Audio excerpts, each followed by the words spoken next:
You should have stayed at the diner. That's where you belong." That was the last thing he said to her right before stealing her code, her voice, and nearly her career. But what he didn't know was that she had already written a ghost into the system. Tonight, in front of the entire company, she's going to show them who really saved Odyssey and who nearly destroyed it. Before we dive in, let me know. What time are you listening to this, and where are you? Drop a comment below. We'd love to hear from you. The hiss of the deep fryer blended with the soft clang of dishes.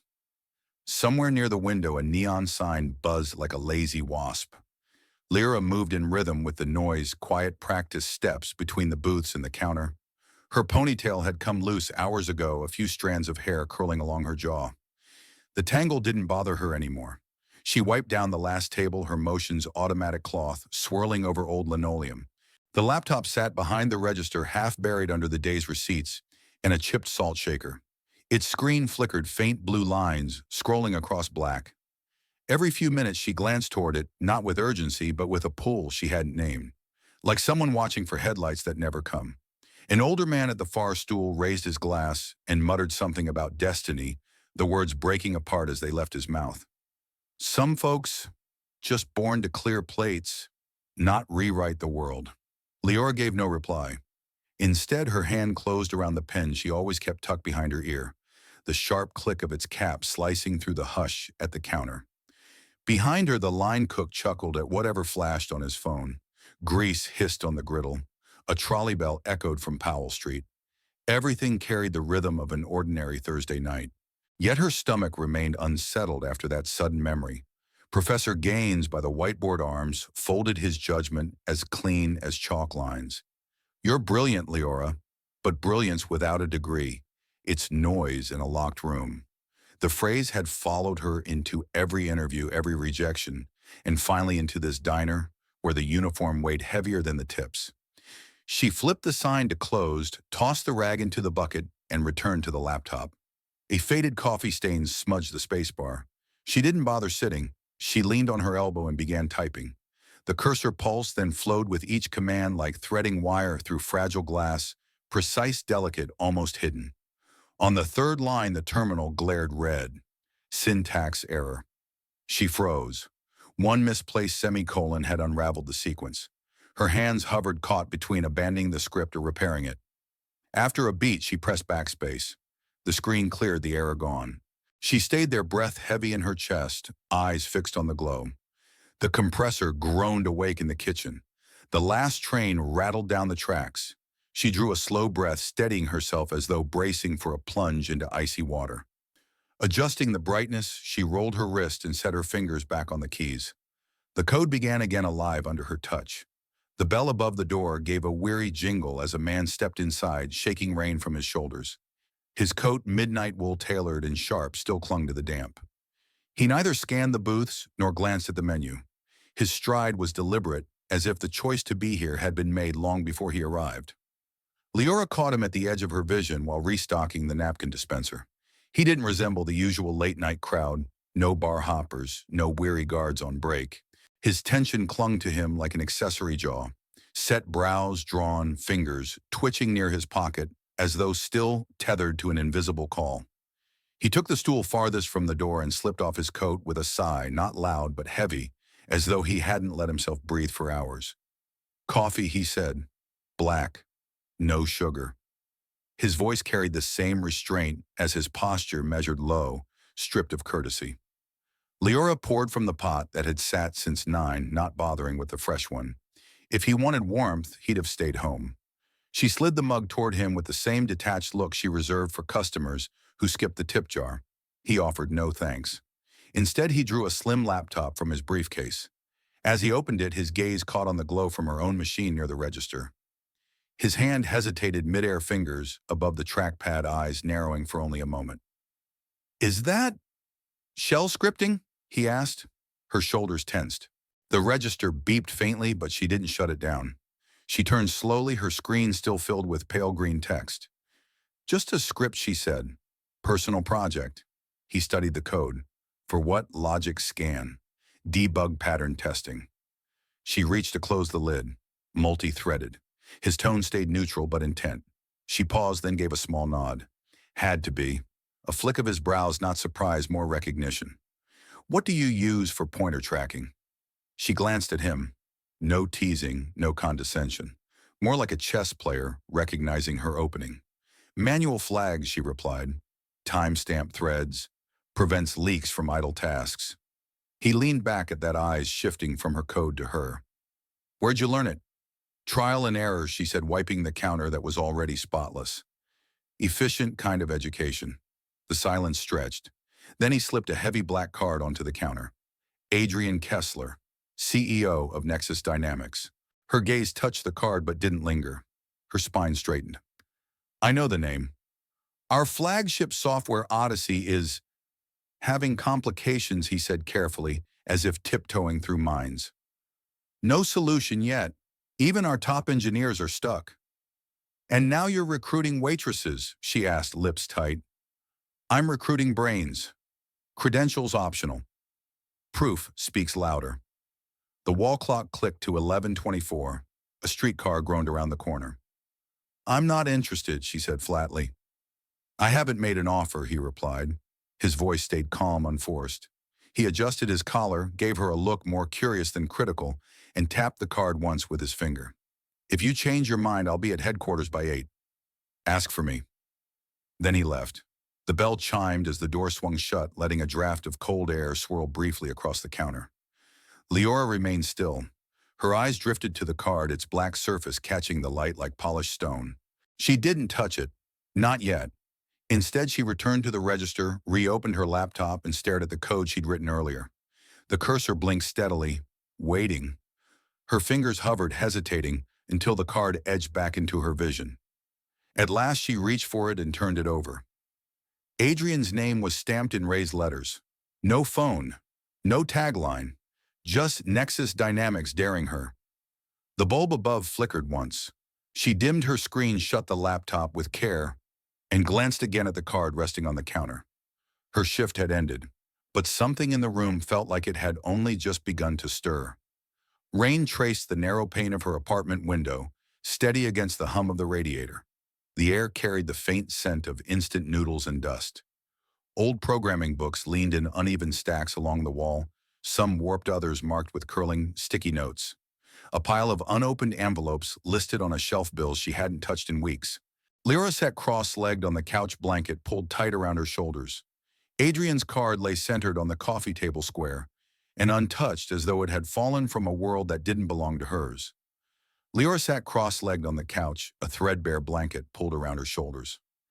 Adrian's business card lay in the center of the coffee table square, and untouched like it had been dropped from another world. She stared at it, thumb hovering over her phone screen. The number to Nexus Dynamics blinked up at her. She tapped, then canceled. Tapped again. Backed out. Her laptop sat open on the rickety table across the room, screen asleep, fan wheezing every few minutes, like it had asthma.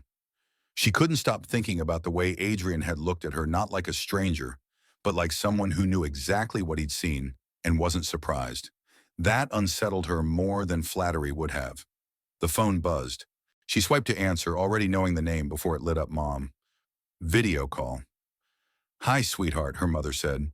The hospital bed creaked as she adjusted herself, a blanket pulled up to her chest.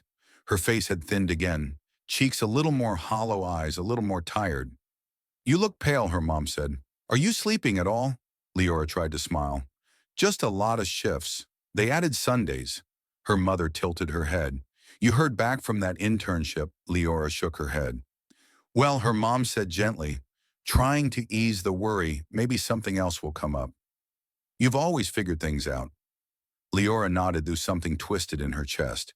She hated how easy it was to lie to someone who believed in her, hated even more that she had nothing solid to offer in return. After the call, she finally moved, drew her chair in, opened the terminal. The cursor blinked. She pulled up the latest version of her script, Cerberus. The code settled under her fingers like familiar weight, worn but steady. She rerouted the input, fed in dummy data, and launched the scan. Lines streamed by until the program froze. Memory leak detected. Unreleased threads at node 4117. She blinked hard. Ran it again. Same result. Tried another file again, the same. Her pulse climbed not with excitement, but with dread. Just last week, she'd skimmed an article about Odyssey's instability engineers, scrambling vague corporate reassurances. The patterns matched. She leaned back, the chair creaking as the room seemed to shrink around her. The ceiling pressed low, the air dense. She closed the laptop without saving. Morning arrived, gray and cold wind sweeping trash along shuttered storefronts. Nexus Dynamics rose over Market and Fremont steel and glass, polished bright enough to catch the clouds. At the revolving door, Liora paused, watching professionals stream through, with travel mugs and Bluetooth headsets moving as if the building belonged to them. No one glanced her way. Then she pushed through. The lobby gleamed marble floors, chrome trim, a vertical garden, climbing 2 stories behind the desk. A woman in heels walked past, eyeing Liora's scuffed boots and faded hoodie, with a glance that wasn't rude but hardly neutral. At the desk, Liora said, "I'm here to see Adrian Kessler." The receptionist typed quickly, "You're on the list. He's expecting you." The elevator ride stretched long. Her reflection in the brushed metal wall stared back like an intruder. On the 5th floor, Adrian was waiting. No handshake, just a nod and a gesture toward a small meeting room. "Sit," he said. "We're short on time." She obeyed, though her pulse thudded. He tapped a few keys and turned his laptop toward her. "Sandbox version of Odyssey. No live access. Run whatever you've got." She hesitated. "You're sure I wouldn't have called you if I wasn't?" Her fingers hovered over the keyboard. She typed in her credentials, misguided once corrected, and watched the shell open. The terminal blinked. Waiting. She looked up, Adrian, arms folded, watching.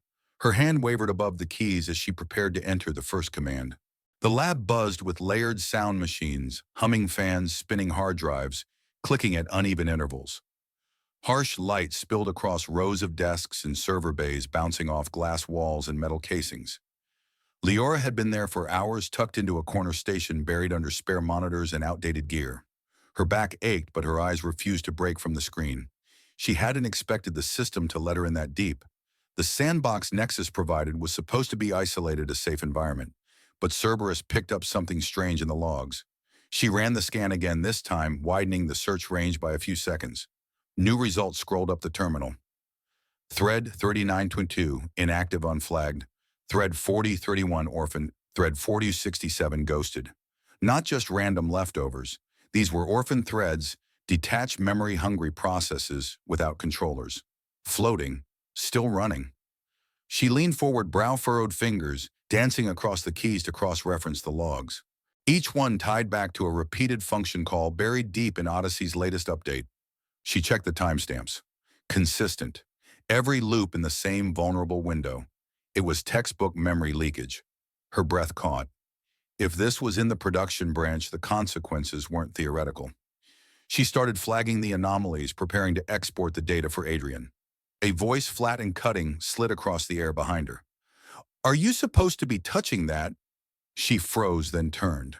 A man leaned against a nearby desk, arms folded, posture easy in the way of someone who assumed control. His hair was immaculate, his smirk rehearsed. The badge on his chest read, Mason Vera.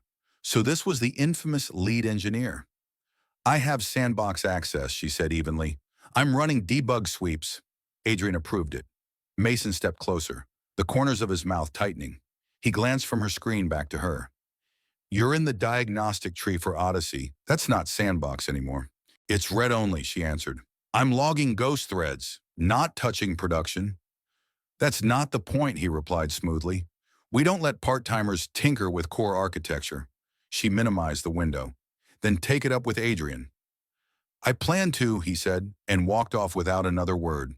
Her pulse hammered at her throat as she stared at the map, still pulsing on her monitor flags, blinking like hazard lights no one wanted to see. Before she could react, a voice whispered from the next desk, hesitant, low. "You didn't hear this from me." The speaker was maybe 22, drowning in a hoodie, too large nervous energy radiating from him. But Mason's buried errors before he added, "Last year, I saw commit logs vanish after a loop crash. Memory issue. Sound familiar?" Liora blinked. "You're sure someone else brought it up in a sprint meeting?" They weren't around the week after. She wanted to press him, but his screen locked suddenly. He gathered his things with frantic precision and left before she could form another word. Alone again, she stared at the script. Her hands shook as she reran the scan, saving the flag threads to her USB. The weight in her stomach knotted tighter. This wasn't just a bug anymore. It reeked of a cover-up. Maybe worse, willful neglect. Either way, she wasn't simply writing code now. She was stepping into something larger than she'd agreed to. The glass walls gave the illusion of openness, but the room pressed in on her. The server's hum grew sharper, or maybe it was her breath. Heat climbed her throat. She tugged at her sweatshirt collar. Her phone buzzed. A message from her mother. "How was your first day? Call me if you're not too tired." Liora read it once, then let the screen dim to black. Another alert pulsed, this time from her inbox. From Mason Vera, subject reminder, secure access and code quality control to all engineering staff. The message was scanned 3 times, polite on the surface, but unmistakable between the lines. Watch the new girl. With a sharp motion, she closed the email and folded her arms. The lab buzzed with purposeful noise, yet all that reached her was the quiet pressure swelling inside her chest. Her hand closed around the flash drive. She copied the backup file again, the transfer bar creeping across the screen, and waited. The conference room pressed with a different kind of weight, ego, caffeine, and unspoken hierarchy. Liora slid into a chair at the edge of the long oval table, laptop open, script minimized but ready. Around her, engineers scrolled, typed, or stared blank, waiting for Mason. The glass walls didn't soften the pressure. Even the skyline beyond seemed to lean in, watching. Mason strode in 5 minutes late, tie loosened just enough to appear effortlessly in control. He greeted no one. Simply connected his laptop to the projector, cleared his throat, and launched into the presentation. "I've been reviewing Odyssey's memory issues," he began, voice smooth and unhurried. "Turns out it's not a leak, it's legacy cleanup lag. I've implemented a temporary buffer that throttles inactive threads before they multiply." Slides clicked behind him. Charts, simulations, polished explanations with no mention of the bugs Liora had flagged. She scanned the room. A few heads nodded.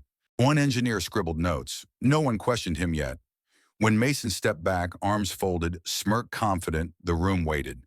Liora raised her hand slightly, but no one called on her, so she cleared her throat. "I've run multiple scans across the last 5 builds," she said, standing. "There's persistent thread detachment. The problem isn't throttling, it's orphaning. Memory isn't being released at all." A few eyes turned her way. Mason kept his fixed on the crowd.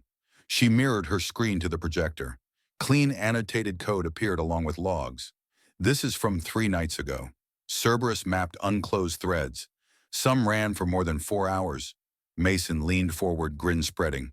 "Cerberus didn't realize we were naming hobby scripts now." "It's not a hobby," she replied. "It's functional and accurate." "Sure," he said, nodding toward the display. Copying from Stack Overflow has never looked so polished. Laughter snapped through the room. One chuckle, then another, rolling like a dry wave. Liora froze. He shrugged. "Real engineers cite sources." Her mouth opened, words stuck behind her tongue. Heart pounding, palms hot, she turned back to the laptop. The folder of logs empty. A cold flush rose. She opened the backup. Also gone. Command history showed deletions from that morning, not hers. Fingers raced through paths, searching for fragments, but the screen stayed blank. Proof erased. When she lifted her gaze, Mason was still smiling. Not broadly, just enough. Chairs squeaked, someone coughed, and the meeting lurched on without her. Sound blurred as her pulse drowned the room. By the time she packed up, no one stopped her. No one looked. Rain thickened. Wind shoved at her coat, slipped droplets into her collar, soaked her socks through thin sneakers. Traffic hissed and horns blared, none slowing for her at the crosswalk. Step by step, the weight grew heavier, water dragging at her jeans fabric, clinging like accusation. The signal refused to change. She stayed put, blinking up at blurred lights, fists pressed into her pockets. The apartment greeted her colder than usual. Bag dropped by the door. Wet layers peeled off. She sat at the table without turning on the light. Laptop flickered awake. The scripts folder empty. No Cerberus. No logs. No autosaves. Just a white void. Her eyes burned as the cursor blinked in silence. Fingers hovered motionless. File names gone. Work gone. History scrubbed. The machine glowed faintly against the dark, while she sat rigid, refusing to close the lid. Wind tugged at Leora's sleeve as she sat hunched on a bench body curled over her laptop like shielding a fragile flame. Golden Gate Park stretched in restless, quiet ducks, slicing paths through the lake joggers, drifting past with earbuds, a child's voice carrying from the grass. Yet near the boathouse under a maple just beginning to yellow, the world had narrowed to the screen and the blinking cursor of the recovery terminal. Her fingers moved in bursts, hesitant, then quick, then still. Every directory she opened came up empty. The logs were gone, overwritten, buried deep in digital ash.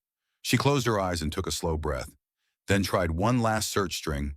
The fan in her laptop whirred louder. A list flashed across the screen. Most of it was junk partial temp files, cache fragments. But at the bottom sat a folder she didn't recognize. Chuckers Cerberus Shirk Autobac TD Tutor Temp. Her heart didn't leap, not yet. She clicked. One file, compressed, unlabeled. Time-stamped 3 days ago, right before the meeting. She opened it. Line after line of code bloomed across the screen, her own notes in the margins. Thread anomalies flagged, memory calls logged, every missing entry exactly where it had been before. The world returned in a rush. The rustling branches overhead, distant honking geese. The sharp bite of wind sneaking down the collar of her hoodie. Her throat tightened. She moved to copy the file to her USB, hands steadier now. Midway through the transfer, gravel shifted nearby. She turned. Adrian stood a few steps back, coffee cup in one hand, other buried in his coat pocket. His tie was loose, hair uncombed. He looked like he hadn't slept, or maybe just stopped trying to pretend he had. "You found something," he said without greeting. Liora shut the laptop, halfway shielding the screen from view. "Not much," she answered. "Just a remnant. Backup files Cerberus left behind." He approached slowly, taking the spot beside her on the bench. The old wood creaked under his weight. "Mason's been talking," he said. "Let me guess," she replied. "I'm reckless, unqualified, paranoid. I've heard worse." He took a sip. "Also heard you embarrassed him." She didn't smile. Instead, she stared out at the lake, where the wind was leaving streaks on the water's surface, like someone dragging invisible fingers through paint. "I can't prove anything in front of a room that's already made up its mind," she said. "They think I'm a waitress who got lucky with a keyboard. They think you're a threat," he corrected. "That's not the same." She glanced sideways. "Still feels like I'm playing a game someone else rigged." He tilted his head, considering her. "I know the feeling." She raised an eyebrow. "First boardroom I ever pitched in." He continued. "The CTO interrupted me mid-sentence to say I didn't look like leadership material. I spent 6 months after that writing code that nobody used. What changed? I got tired of asking permission." She looked down at her hands. A small rip had opened along the seam of her hoodie thread, dangling like it was waiting to be pulled. "You're not trying to convince me to stay," she said. "I'm asking if you want to finish," he said. "If you walk now, no one blames you. Go back to the diner. Live quiet, safe. You earned that." Silence draped over the bench again, broken only by wind combing through the trees. A single leaf drifted down between them, yellow torn at one edge. "And if I don't walk," Adrian reached into his pocket, drew out a slim envelope, and placed it beside the laptop. "Access key," he said. "Isolated machine, encrypted, one-time login, no interference." Liora didn't touch it right away, only let her eyes rest on the paper. "I don't care about glory," she murmured, "but I care about the code. I care that someone knew there was a leak and buried it. Then finish what you started." He rose, gave a single nod, and walked back the way he had come. Her gaze followed his figure until it merged with the crowd crossing the bridge near the conservatory. Then her attention returned to the laptop. The transfer completed, the USB ejected, light blinking red, then green, then steady. The envelope still lay untouched. Her thumb traced its crease at last. Clouds shifted above, dimming the sun until her reflection appeared in the darkened screen. The face staring back looked worn, but steadier, resolved. USB slipped into her coat pocket. She closed the lid and pushed herself to her feet. Chapter 7. The servers whispered around her, a low, constant purr that filled the lab like the breath of a sleeping animal. It was late enough that only the engineering floor remained lit. At the last row of terminals, Liora hunched forward, jacket draped over her chair, hair tied in a loose knot at the base of her neck. The monitor glowed steady against the dark, clean, patient expectant. Cerberus launched in seconds. The custom console she had built answered like a familiar voice lines of green code blinking alive on black. Fingers hovered above the keys while she double-checked the access path. Adrian had provided a sandboxed branch of Odyssey, isolated and firewalled clone from the main engine the company used for simulations but never deployed live. Safe enough for now. Liora inserted the USB and watched the interface load. The script parsed memory allocations, thread traffic, and idle process trees. For a few seconds, nothing. Then the markers began to populate. One by one, flagged threads materialized, each tagged with a behavioral anomaly. Thread 2278, orphaned thread, 23 and 12, detached, no release function. Thread 2449, ghosted. Persistent memory footprint. Her breath caught. The engine wasn't just flawed, it was hemorrhaging memory through silent dead loops. Dozens of threads ran without oversight, invisible to Odyssey's default diagnostics. They didn't crash outright, but leached performance over time, like parasites unnoticed until the system slowed to a crawl. Logs expanded beneath her hand's timeline, spooling out like film. The anomalies lined up in neat, damning columns. This wasn't theoretical anymore. She was watching failure unfold in real time. A faint smile tugged at her lips, half relief, half awe. For once, the code obeyed. At the top of the script, she typed a single comment line, "Het torn done for mom." It wouldn't alter the logic, but it marked the run with something human. Fingers trembling, Liora saved the file, duplicated it, then copied a backup to her USB. The transfer bar crawled until the light blinked green. The drive ejected cleanly and rested beside her keyboard. A breath escaped she hadn't realized was held. The moment felt unreal. Not triumph, nothing had been won yet, but something had shifted. A shadow in the machine had been named and pinned long enough to prove it existed. Leaning back, she scanned the empty lab. Desks glowed with unattended monitors, glass walls throwing pale reflections. No voices, no phones, only the pulse of electricity, the whisper of cooling fans, the occasional tick of metal settling. 30 seconds. That was all she allowed herself. Then the alert pinged. System notice. Suspicious activity. Detected node. G19. Admin flag triggered. Her head snapped toward the screen. The sandbox config showed no open ports, no remote triggers, no network syncing. It should have been sealed. But someone or something had noticed her. Diagnostics revealed a hidden monitor protocol in the system call tree. Not hers, not standard Nexus security, a tripwire designed to activate on deep thread scans. Palms iced over. Cerberus shut down in a blur, the USB yanked from the port and buried in her coat pocket. The cursor hovered for a beat, then the terminal went dark. A light clicked on at the far end of the lab. Not the hallway fixtures, those had stayed dead since her arrival. This was motion-triggered in the room. A recessed bulb near the door flickered to life, spilling a pale streak across the tile. She froze. Silence thickened, waited. Footsteps followed. Slow, careful, one then another. The faint drag of a coat against metal.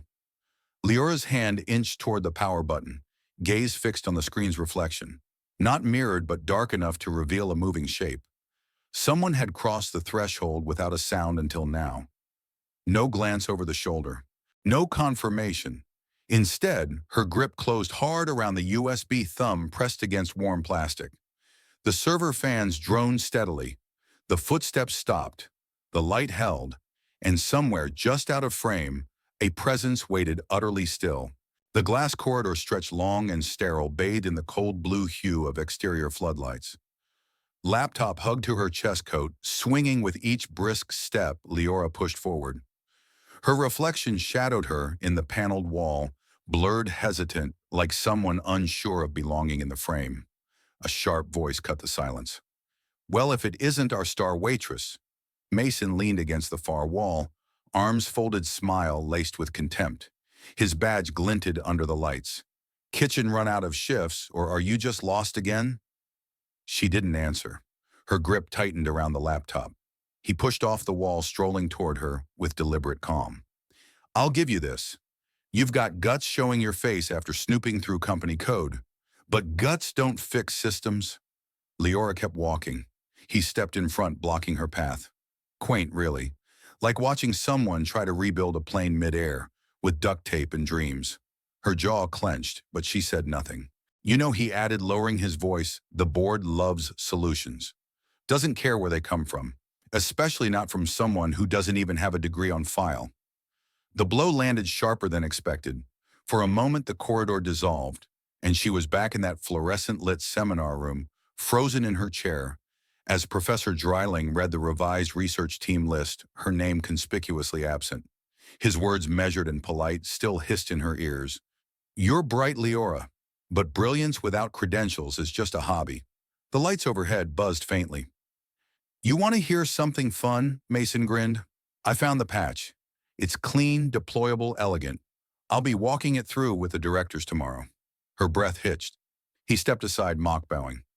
But please do keep coding. I'm sure the customer support team would love the help. Liora walked past him without a word, heart hammering. At her apartment, the walls seemed thinner than ever. The heater ticked in the corner, failing to chase away the chills settling in her bones. Bag dropped by the door, coat peeled off, she powered on the laptop. Nothing. The screen flickered once, then went dark. A second attempt brought the system back, but the backup folder labeled 3 different ways was gone. Not corrupted, not moved, vanished. A search by file name, size, date yielded nothing. Internet access failed next. Every attempt redirected to a DNS error. Fingers hovered, then fell from the keyboard. She rose, checked the router. Lights blinked normally. Reset, tethered through her phone. Still nothing. The wall had closed just like at Nexus. Every path out blocked. Back at the desk, she stared at the empty screen. For a long while, she didn't move. Beyond the blinds, the city kept moving.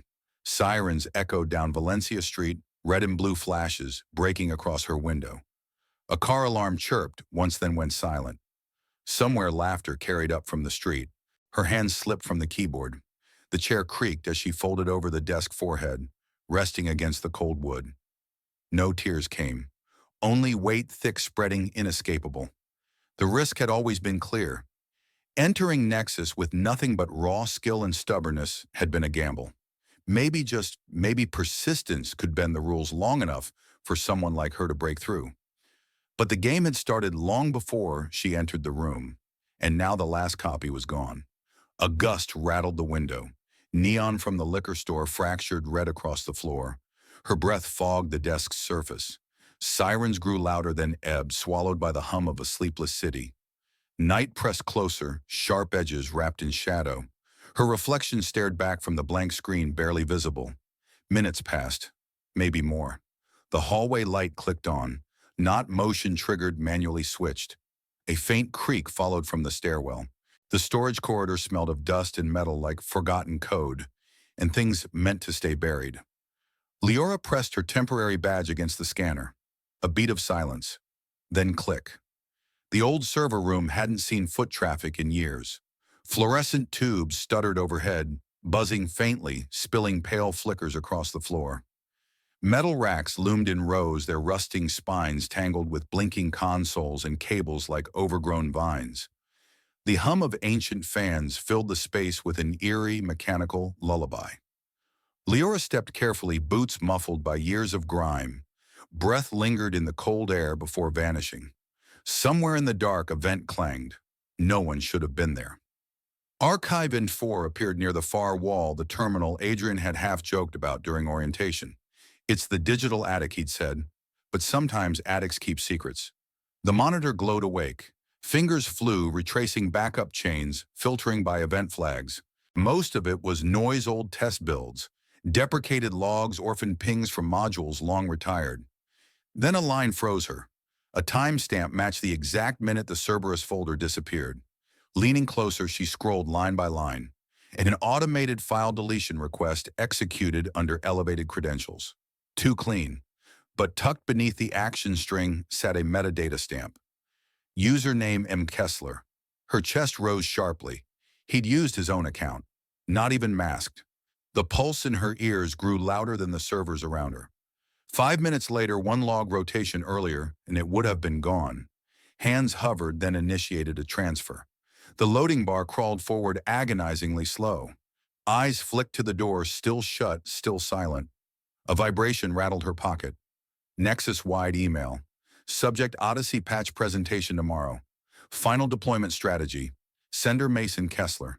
The PDF attached overflowed with charts and corporate lingo. A mirror of her work polished into his. Tomorrow he'd walk and shake hands and claim everything. The progress bar hit 100%. The drive slipped free, tucked deep beneath her coat lining. The terminal shut down. She backed away. One overhead light buzzed, loudly flickered, once, then steadied. Footsteps followed. Not close, not loud, but deliberate dull heels tapping somewhere deeper in the maze. She pressed against a rack breath, caught mid-throat. No voices. Only the rhythm of a heel, then another. Confirmation wasn't needed. Staying meant discovery. Keeping to shadows, she slid between rows, breath shallow, every muscle taut. A side door to the stairwell loomed ahead. Escape. The footsteps paused. So did she.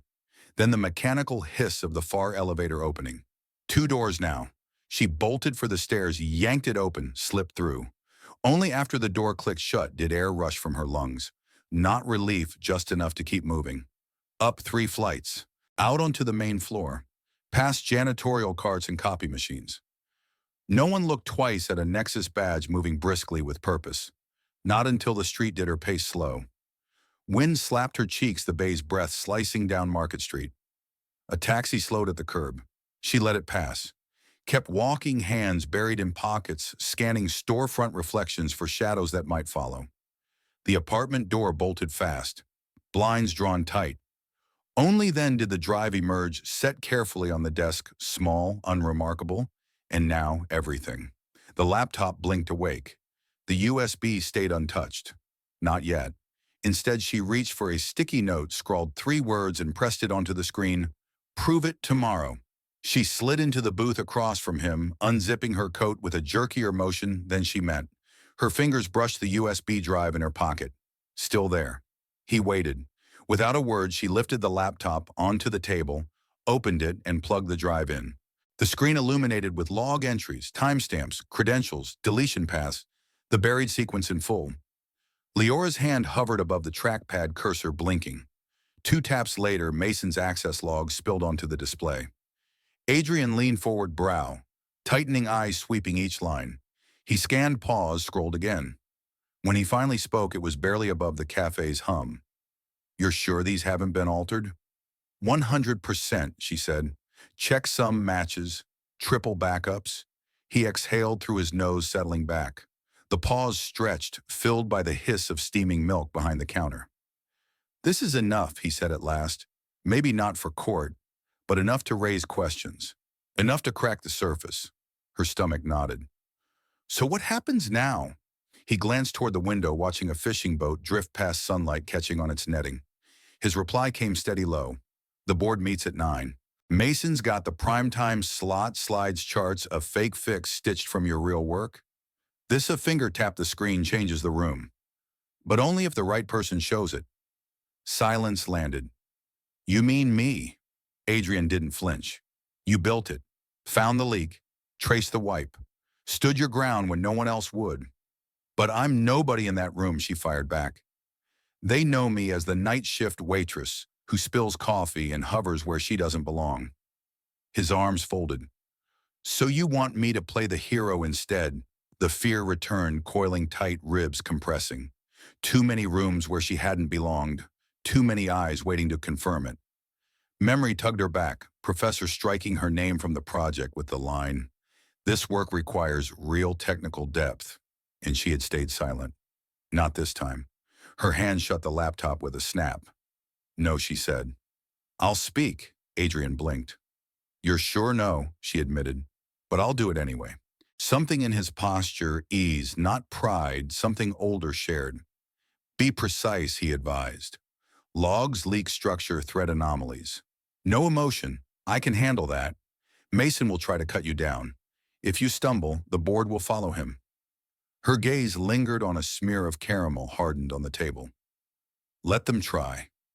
Adrian's chuckle came low, almost breath. Laptop slid into her bag, straps tightened across her shoulder. Her movements no longer trembled.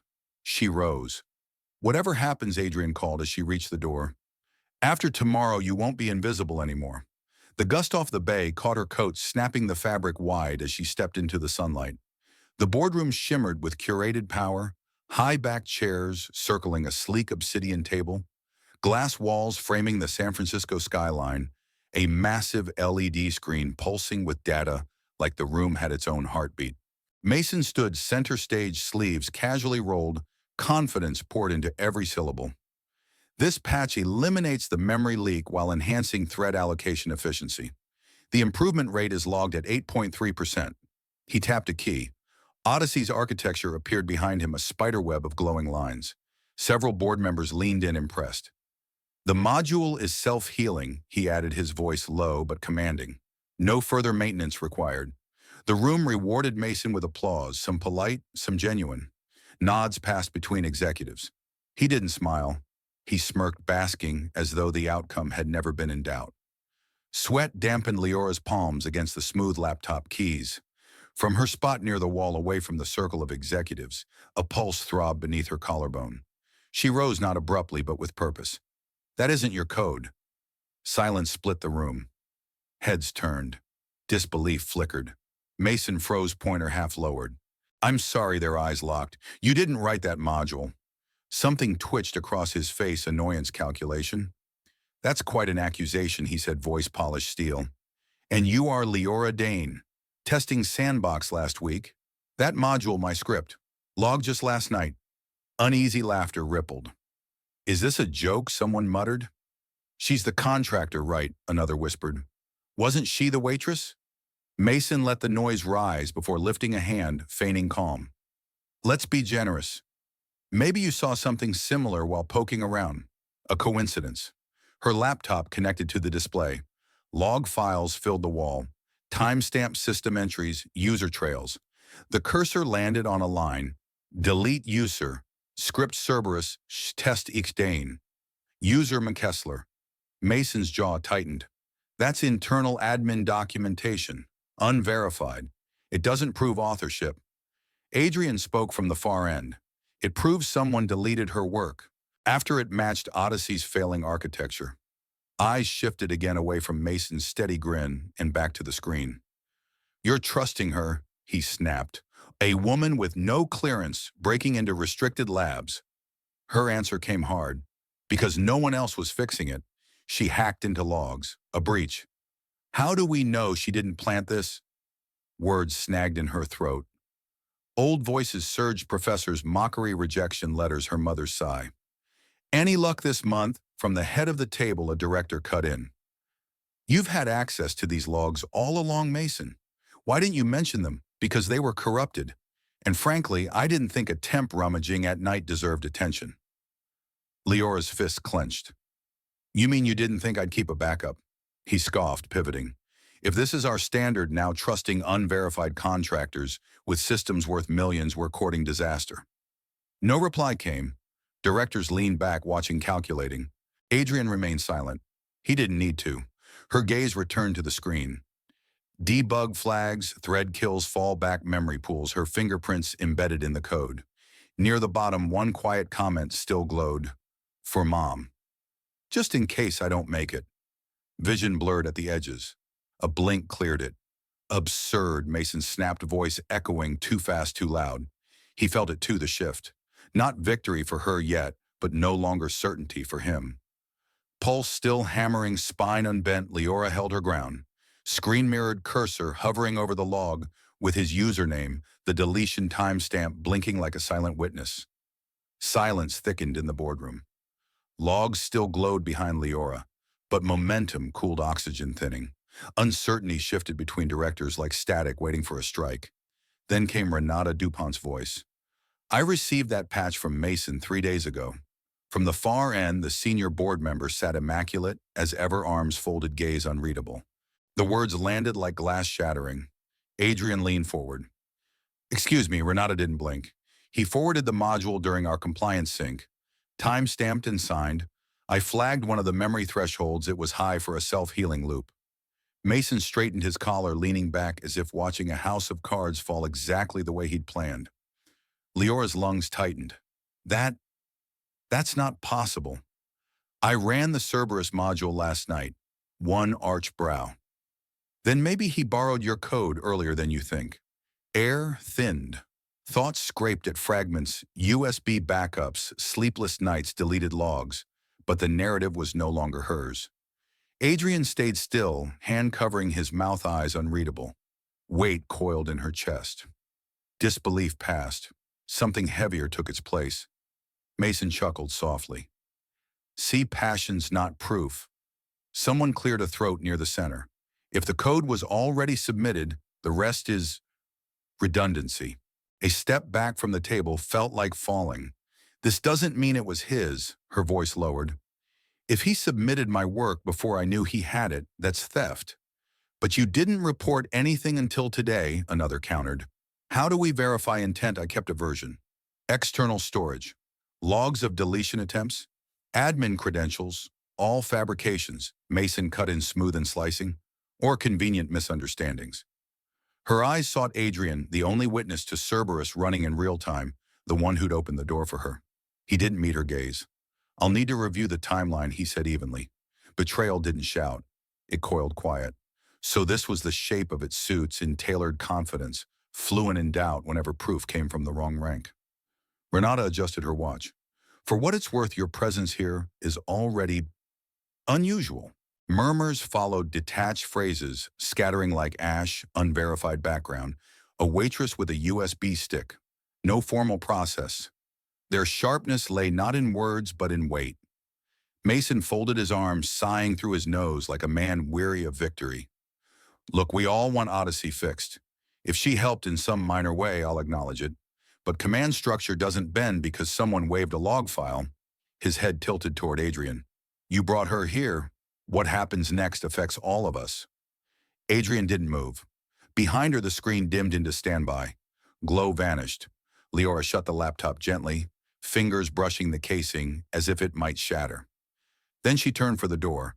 Voices resumed at once, measured, civil dissecting compliance charts as if she had been a technical glitch, briefly interrupting workflow. The hallway buzzed colder than memory. Glass reflected her silhouette, shoulders, straight pulse, anything but. A vibration shook her pocket. One alert, then silence.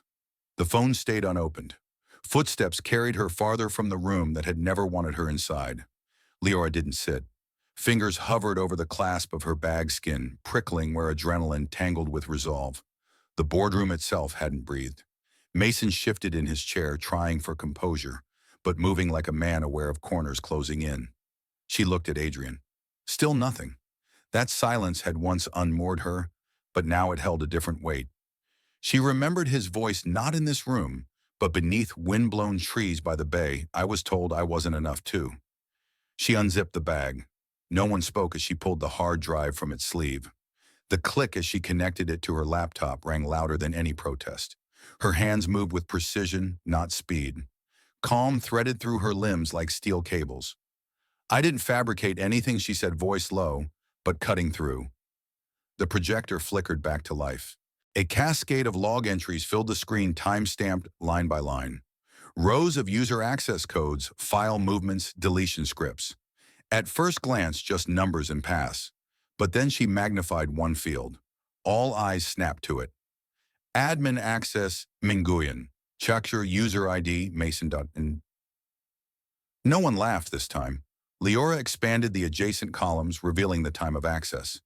It aligned exactly with the timestamp Renata had quoted earlier, 3 days prior.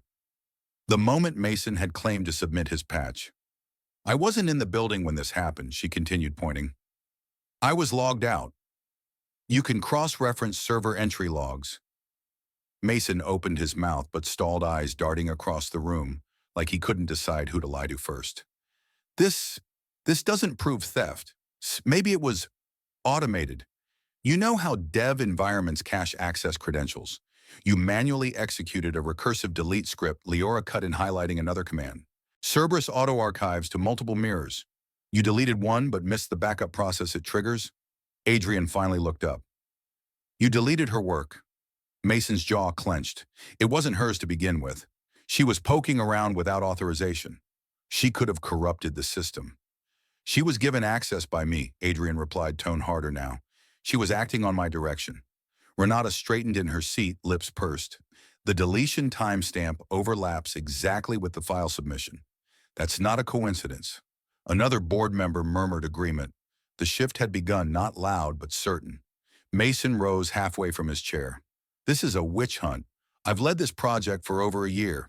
We're one breath from launch and suddenly a waitress waves a USB stick and you all turn. Liora didn't flinch. I didn't ask for you to turn. I asked you to look. She clicked once more. A snapshot of the test server popped up, thread visualizations glowing with her annotations. This is what Cerberus does. It maps memory decay across runtime cycles. No existing internal tools identified these ghost threads. Cerberus did. That's why he needed it. The board leaned in. Adrian exhaled slowly, then addressed the room. I witnessed her demo this. I didn't speak earlier because I wanted to see what would unfold. You knew, Mason hissed. I suspected, Adrian said. Now I'm certain. A hush spread, but this one didn't feel suffocating. It was expectation, like the moment before a verdict. Mason's face had blanched, hands twitching as though grasping for a version of reality that might still hold. Then someone in the back, a junior engineer, maybe Liora couldn't see, let out a short breath. Not quite a laugh, but not sympathy either. It broke the dam.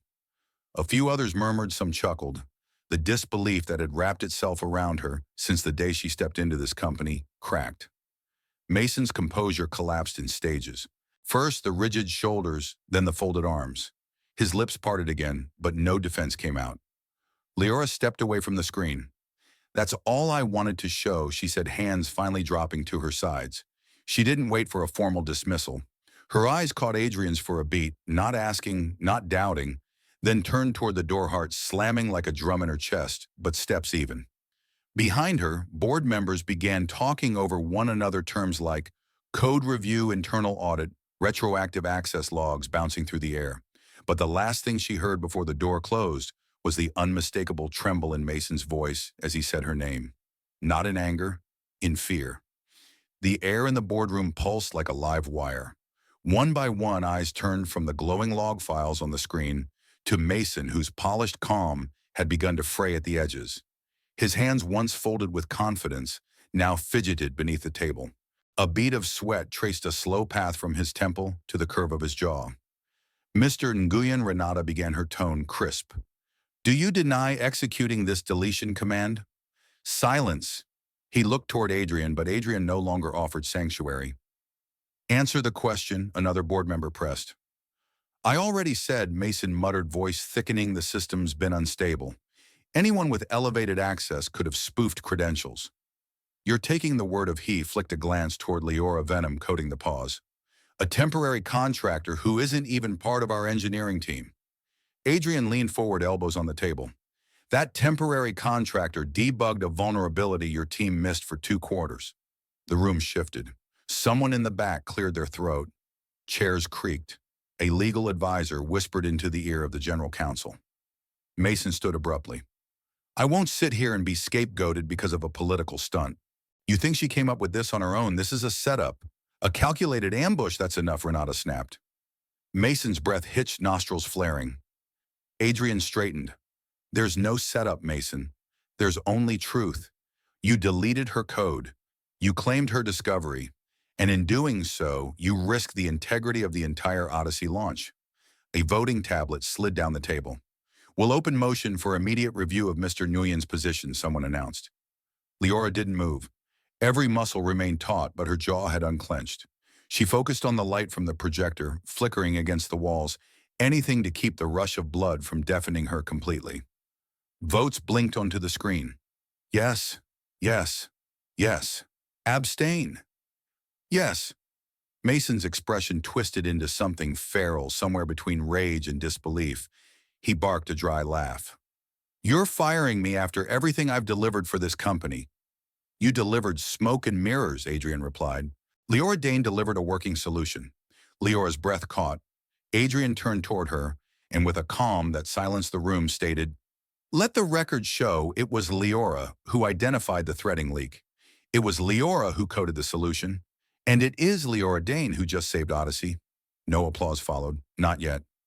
Mason's chair scraped violently as he shoved away from the table. Security, previously posted near the doors, began to step forward. "I built this place," he hissed under his breath. "You'll all regret this." He barely made it 2 steps before the guards flanked him. Liora didn't watch Mason leave. No need. The weight in the air shifted with each retreating step, and when the doors closed behind him, it wasn't silence that lingered, it was release. The room itself seemed to exhale. Still standing knees steady now, she pressed the USB once in her pocket. Not from fear, just to ground herself. It was real. The hours alone, the backup that refused to vanish the night she almost quit, her mother's voice, asking softly over video, "Have you found something better?" Yes, she had. Renata Rowe's first hands coming together in a single sharp clap. A moment later, others followed. Not shouts, not ceremony, just applause, steady human. Liora blinked fast, lashes damp, but no tears yet. No smile either. Only a spine that no longer bent. The sound swelled like a tide. Adrian stayed seated, watching not as mentor or superior, but as someone who knew what invisible battlefields demanded. She gave one small nod, anchoring herself, then stepped back from the screen. Code still glowed, her name fixed in the metadata exactly where it belonged. Near the bottom, a quiet line no one else noticed lingered in faint green for Mom. Still here. The antiseptic hush of the hospital pressed against the edges of thought. Machines hummed low, unobtrusive.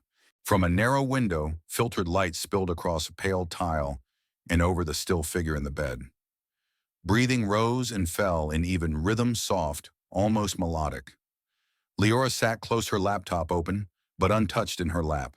The cursor blinked patiently in an empty terminal window. For once, it didn't feel like a demand. "You would have hated the carpet," she murmured. "Too corporate, no color." Her mother didn't answer, but a slight tilt of her lips suggested she'd heard. I stood up, though. Not just in the room. Liora traced the edge of the keyboard, absently, nails short, unpainted. In front of everyone. Even when they laughed. Another breath rose beneath the blankets. One eye opened only briefly, then closed again.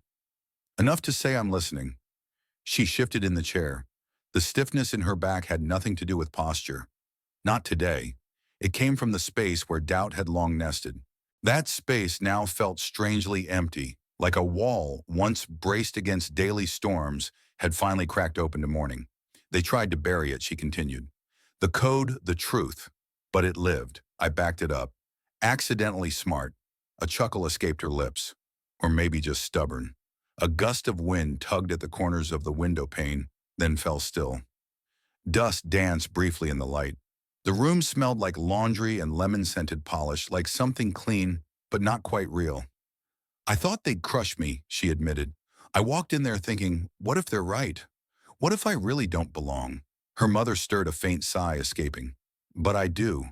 The words landed without fanfare. Not as revelation, not even defiance. Just a quiet fact placed on the table like a warm cup. She reached into her bag without thinking. Fingers brushed worn fabric, then closed around the things she hadn't touched in days. The pen. Slim, steel-bodied, slightly dented near the clip. That pen had been her shield at the diner, when managers talked over her, when customers avoided her gaze, when nights ended in exhaustion and tips barely covered bus fare. It was anchor armor, silence made tangible. Now, under hospital fluorescence and morning light, it seemed lighter, though nothing had changed. Between thumb and forefinger, she held it up. "You remember this?" The question floated across the room as the pen hovered in sight. Her mother turned her head a fraction, eyes opening enough to lock on the object. A small nod. A quiet smile touched Leora's lips. She placed the pen gently into her mother's hand, curling the frail fingers around it. "I think I carried it too long." No explanation was needed. The meaning lived between them. The laptop screen dimmed, then brightened, cursor pulsing without error. No warnings, no broken lines. A bird landed on the branch outside the window. Feathers ruffled against the breeze before stilling, head tilted like a witness. "I don't know what happens next," she whispered. "But I'm not afraid of the next room anymore." Her mother's grip tightened faintly around the pen. Leora's hand lingered there, skin to skin, before her gaze drifted back to the screen. Sunlight slanted across the keyboard, warming metal, casting long shadows on the keys. In the upper corner, the network icon blinked green. Connected. One keystroke, then hesitation. No rush, no fire to smother, no voice demanding justification, just this quiet, steady reel. The lid closed with a soft click. She leaned back, letting sunlight fill the space, letting the day expand around her. The hush of the hospital dissolved into clamor. Nexus Dynamics lobby pulsed with light and noise. Reporters clustered in restless semicircles, badges swinging as they jostled for angles. Microphones gleamed under LED rigs. Above the reception desk, a massive screen looped muted footage from the previous day's council hearing. Adrian stood at the podium, his suit-pressed tie a deliberate shade of slate blue. Not corporate, not casual, measured, intentional. Effective immediately, he began, voice smooth but firm. Nexus Dynamics will establish a permanent systemic integrity group, a division built not just to monitor internal compliance, but to champion ethical innovation. This isn't a patch, it's a reset. Cameras clicked in chorus. A few heads turned, scanning the crowd, anticipating the real announcement. He didn't make them wait long. And the first appointed chair of that group is Liora Dane. There was a beat brief, almost imperceptible, before the flashbulbs erupted. Liora, standing a few feet back, felt the swell of it, the attention, the expectation. It didn't crash over her like it once might have. It simply arrived like a train, long delayed, finally pulling into the right station. She stepped forward. A few journalists began shouting questions, but Adrian raised a hand and nodded toward her. The gesture wasn't theatrical, it was passing the mic. She didn't need to say much. She didn't want to. "My focus is simple," she said. "No more blind spots in the system. No more silence when it matters most." That was enough. Near the glass revolving doors, a different kind of flash flickered, not from a camera, but from the display walls cycling real-time tech headlines. Mason Kerr, dismissed from Nexus. Contracts canceled across 6 major firms. Former CTO, under fire for data tampering. Liora's gaze lingered on the screen. There he was, caught mid-stride in a grainy photo. Mason, once immaculate, now striding past unanswered microphones. Collar-skewed lips pressed tight as if swallowing the last of his pride. No guards, no cuffs, just exposure. Revenge wasn't necessary. This was louder. The industry had turned with the same speed it once celebrated him. Posts vanished, articles reframed, conference slots erased. Interns whispered that Mason's name had been scrubbed from Nexus's internal codebase, every attribution overwritten by silence. Adrian caught her glance and leaned closer. He had the talent, he murmured, but no compass. No reply came. The truth had already spoken. Reporters surged again, eager for angles. Screens overhead split into 2 frames. Adrian's statement on the left, her own face on the right, name, bold beneath a headline, "Course correction at Nexus."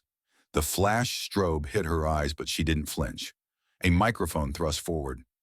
"How do you respond to those who say this is a symbolic appointment, a diversity figurehead?" No bristle, no glance toward Adrian. A single step to the platform's edge. "Check the code." Murmurs rippled through the crowd. That line needed no PR team. Questions piled, but her ears caught less and less. On the monitors above her face filled the frame, not background blur, not margin space. Centered. The strangeness surprised her. Not scrutiny, visibility. The moment stretched long enough to anchor. She exhaled, scanning the press floor. Amid the blur of suits and lenses, one intern stood still, notebook, clutched tight, eyes wide as if she'd stayed up all night watching the hearing. Their gazes met. A nod passed across the distance. The girl blinked, then smiled. Cameras fired again. Voices clamored. But now the noise felt like a soundtrack, not a threat.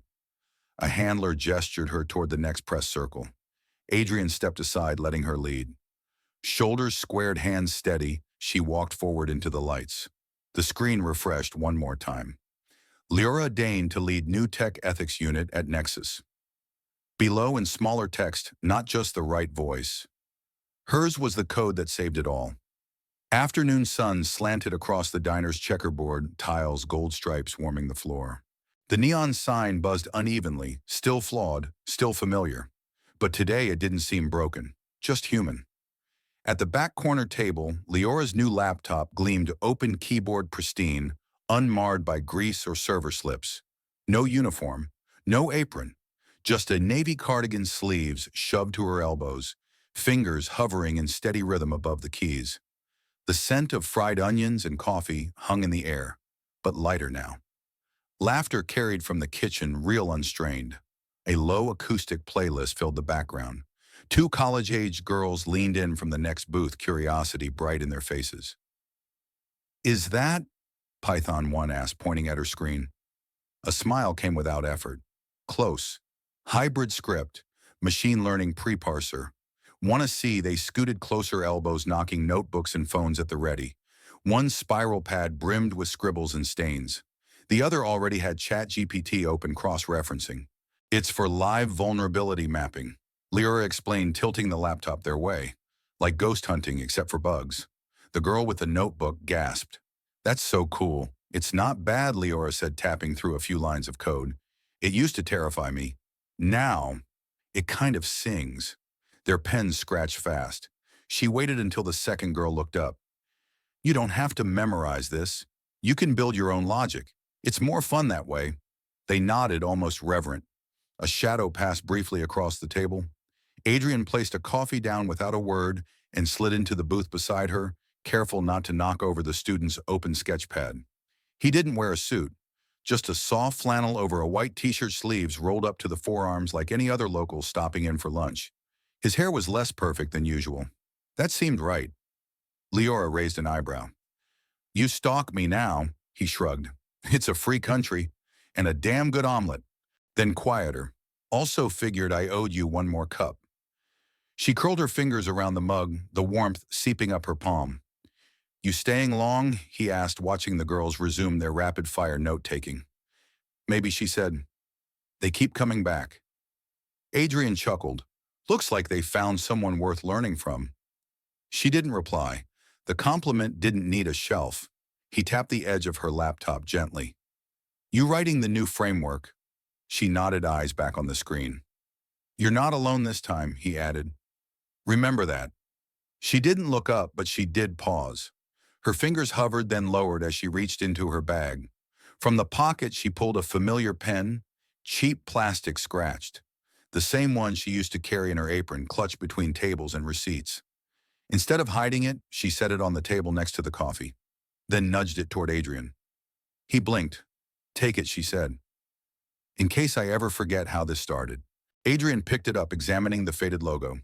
He nodded once, then slipped it into his breast pocket without a word. One of the students leaned in again. "Sorry, but how did you even get into this stuff? Did you go to Stanford?" Liora smiled, eyes flicking to the neon sign reflected in the window. "Nope. I started here," she said. "Same table, different life." The girl blinked, then jotted that down too. She turned back to her screen. The interface lit up. No more red error lines, no panic loops, just clean, crisp possibilities. A cable car clanged in the distance. Sunlight hit the diner window, refracting slightly across the glass. Beyond it, the curve of the Golden Gate arched wide, its reflection scattered across the water like broken code, finally stitched whole. She began typing again, not in haste, not for rescue. Each keystroke felt like breath, measured, real hers. The students leaned in. Adrian sipped his coffee. The door chimed as someone new entered, but no one looked up. The work had already begun. Sometimes the most powerful comeback doesn't happen in a courtroom or a viral headline. It happens quietly when the system that once overlooked you has no choice but to recognize you.